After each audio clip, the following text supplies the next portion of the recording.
Good morning बच्चों। आज हम करेंगे कक्षा 4 का मैथ चैप्टर नंबर 1। इसका ये लास्ट पार्ट है। पार्ट 1 कर रहे हैं हम, डिजाइन ही डिजाइन। इससे पहले हम 9 पेज इसके कर चुके हैं। आज हम 10वें पेज पे हैं, यहाँ पर शुरू होता है आपका चैप्टर 10 ग्राम। तो 10 ग्राम को हम सीखेंगे किस प्रकार से बनाते हैं और चित्र किस प्रकार से आप बना सकते हैं उनसे। तो यहाँ पर जो दो लड़कियां आपसे बात कर रही हैं, एक कह रही है कि रिमझिम यह तुम क्या कर रही हो। कहती है दीदी मैं इन आकृतियों को विभिन्न डिब्बों में इस प्रकार रख रही हूँ कि एक डिब्बे में एक जैसी आकृतियाँ हों। क्या तुम जानती हो इन आकृतियों को मिलाकर कई प्रकार की आकृतियाँ बनाई जा सकती हैं। देखो मैंने यह आकृति बनाई है। तो विभिन्न आकृतियों से हम ये आकृति बना सकते हैं, हम भी बना सकते हैं, आप भी बना सकते हैं, जैसा कि उन्होंने बनाया है। इसमें क्या है, इसने विभिन्न प्रकार की आकृतियों का प्रयोग किया है, जैसे वृत्त है, आयत है, त्रिभुज है। तो आप भी इस प्रकार इन आकृतियों से चित्र बना सकते हैं। वाह दीदी यह तो एक मानव जैसी आकृति बन गई है। बिल्कुल है, इसमें ऐसे लग रहा है कि कोई आदमी है अपने हाथों को फैलाए हुए है।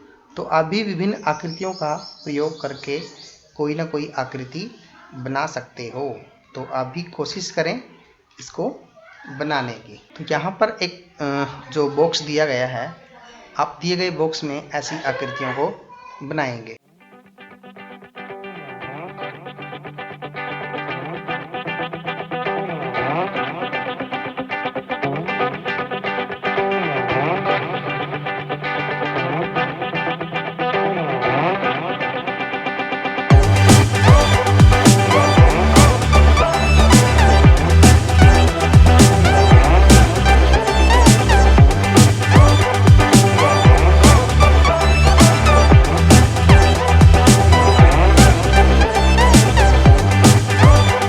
तो आप इस प्रकार विभिन्न आकृतियों का प्रयोग करके चित्र बना सकते हैं। क्या आप जानते हो 10 ग्राम जो है चीन की एक पुरानी पहेली है। इसके अलग अलग टुकड़ों से हम कई जानवरों, इंसानों और अन्य चीज़ों की आकृतियां बना सकते हैं और यह 7 टुकड़ों वाला 10 ग्राम कहलाता है। तो हम 7 टुकड़ों से यह 10 ग्राम जो है बनाएंगे और आपको बताएंगे किस प्रकार आप कागज़ के ऊपर इसको ड्रॉ करोगे और किस प्रकार आप इसकी कटिंग करोगे। यहाँ पर आप देखें, ऐसे 7 टुकड़ों का प्रयोग करके ये आकृतियाँ बनाई गई है। उनकी संख्या आपको भरनी है। तो यहाँ पर देखें आप, जो इनकी संख्या है, जो यहाँ ऊपर हमने आकृति देखी है, ये आकृति 1 है, 2, 3, 4, 5, 6 और 7। उन्हीं का प्रयोग करते हुए इन्होंने ये संख्या बनाई गई है। आकृति नंबर 1 यहाँ सबसे नीचे रखी है और सबसे ऊपर 2 है। ठीक है, तो ये इस प्रकार एक मोमबत्ती का चित्र जो उन्होंने बना दिया है। तो आपने क्या करना है, अगले चित्र में आपने जो देखेंगे, ये दूसरा नंबर का जो चित्र है, ये बिल्ली के आकार का हमें कुछ यहाँ पर दिखाई दे रहा है। तो इसमें आपने संख्याएं भरनी है कि किस संख्या में कौन सी आकृति आपको दिखाई दे रही है। तो जो 1 नंबर की आकृति है वो आपको कहाँ पर दिखाई दे रही है, वो 1 नंबर की आकृति जो है वो यहाँ पे है। 2 नंबर वाली जो आकृति है वो देखे कहाँ पे है, ये रही। तीसरे नंबर पर जो आकृति है वो कहाँ है, ये रही। और 4 नंबर वाली कहाँ पे है, देखें, ये रही। 5 नंबर की जो आकृति है वो कहाँ पे है, ये रही। और 6 नंबर वाली जो आकृति है, जो एक वर्ग की तरह है, वो यहाँ पे है। और 7वें नंबर की जो आकृति है वो यहाँ पे है। तो इस प्रकार हमें इनकी संख्याएं लिखनी है। अब तीसरा जो चित्र दिया गया है यहाँ पर भी आप इनकी संख्याओं को इसी प्रकार लिखेंगे। और इसको बनाने के लिए आपने क्या करना है, यहाँ पर एक गतिविधि दी गई है। नीचे आप देखेंगे, इसको बनाने का ये तरीका है। सबसे पहले एक वर्गाकार कागज लेंगे, उसके किसी एक विकर्ण को मिलाइए। वर्गाकार कागज के किन्हीं 2 संलग्न भुजाओं के मध्य बिंदुओं को मिलाएं। उपरोक्त खींची गई भुजा के मध्य बिंदु को विकर्ण के मध्य बिंदु से मिलाते हुए वर्ग के शीर्ष तक बढ़ाएं। विकर्ण के मध्य बिंदु के दोनों ओर के मध्य बिंदु को चित्र अनुसार सम्मुख भुजा के बिंदुओं से मिलाएं। इस प्रकार प्राप्त 7 टुकड़ों पर क्रम संख्या लिखें। तो इसका हम चित्र बना रहे हैं, आप इसको ध्यान से देखें।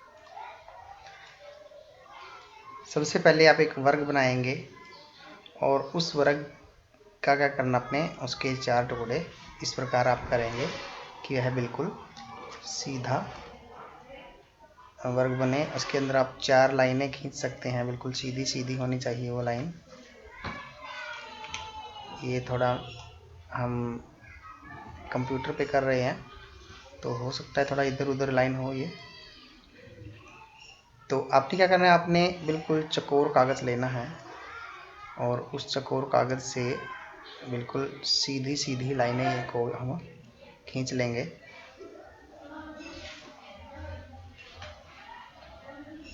बिल्कुल वर्ग तो नहीं है लेकिन कोशिश की है। आप बिल्कुल वर्गाकार कागज़ लेंगे और फिर क्या करना है, आपने इनके बीचों बीच एक रेखा बना लेनी है।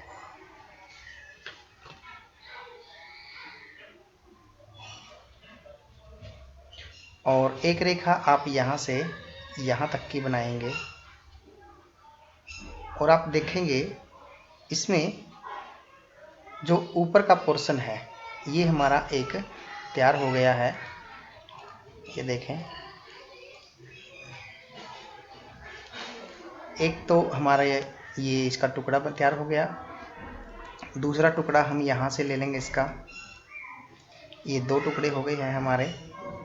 अब हमें क्या करना है, एक त्रिभुज और चाहिए हमें, तो यहाँ से लेके और यहाँ तक हम एक त्रिभुज और बनाएंगे। इसके अंदर एक टुकड़ा हमारा ये हो गया है। अब हमें इसकी एक और हमें टुकड़ा चाहिए था, वो देखिए कहाँ से मिलेगा हमें। ये चतुर्भुज जो थी, एक टुकड़ा ये हो गया हमारा और एक टुकड़ा देखें हमारा यहाँ से ये त्रिभुज का एक ये तैयार हो रहा है। तो 1 2 3 4 5 टुकड़े हमारे तैयार हो गए हैं। अभी हमें 2 टुकड़े और चाहिए, तो हम क्या करेंगे, यहाँ से लेके एक सिरा हम यहाँ तक मिला देंगे और बीच में जो आकृति बनी है वो हमारी एक तैयार हो गई है 6ठे टुकड़े के लिए।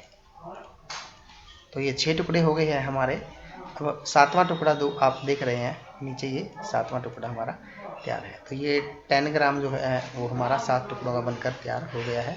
अब आप कैंची से इसको अलग अलग जो रंग दिखाई दे रहा है अलग अलग इसको काट लेंगे। तो ये इसका प्रोसीजर है। अगले पेज पर जो एक्टिविटी दी गई है वो क्या है, दिए गए चित्रों में 10 ग्राम के 7 टुकड़ों की पहचान करके रेखा द्वारा मिलान करें। तो आपने क्या करना है, यहाँ पर 2 चित्र दिए गए हैं ये, तो आपने क्या करना है, इन चित्रों में जो भी आपको एक जैसी आकृति है उनको मिलाना है। जैसे ये बड़ी वाली जो आकृति है ये कहाँ पर है, तो ये यहाँ पर है और इसके जो दूसरी आकृति है ये यहाँ पर है। तो हमें इस प्रकार इन आकृतियों को मिलाना है। ये वाली आकृति कहाँ है, यहाँ पर है और ये छोटा त्रिभुज कहाँ है, यहाँ पर है। एक त्रिभुज ये रहा, ये यहाँ पर है और एक त्रिभुज ये है, ये यहाँ पर है और चतुर्भुज जो है वो यहाँ पर है। तो इस प्रकार हमें इनको पहचान कर मिलाना है। तो नीचे भी यही है, आप इनको देखें और इनको मिलाएं। तो ये जो लेसन है हमारा यहीं पर समाप्त होता है। इसके बाद हम करेंगे पाठ नंबर 2 कसरत अंकों की। मिलते हैं जल्द ही, तब तक के लिए बाय बाय।